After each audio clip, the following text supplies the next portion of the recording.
Regolarità a scuola! Si sono presentati davanti al cancello della scuola elementare con fischietti e cartelli. Sono i genitori esasperati di bimbi che ormai da tempo sono costretti a subire le vessazioni di un compagno di classe.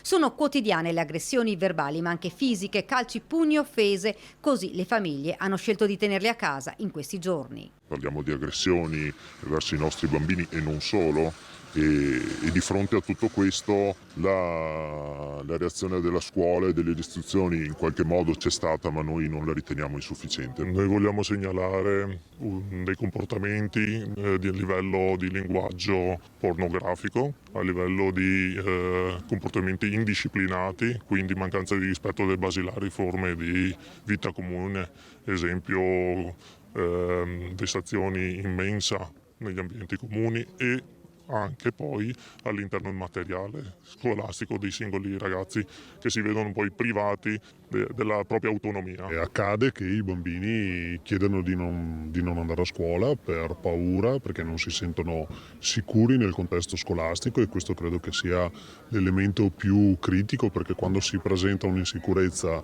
e percepiscono di non essere protetti e difesi da quelli che dovrebbe essere un ambiente, diciamo, di serenità, di tranquillità, di felicità, e molto spesso le reazioni possono essere le più disparate. Alcuni bambini hanno dovuto anche chiedere il supporto medico, il supporto di psicologi.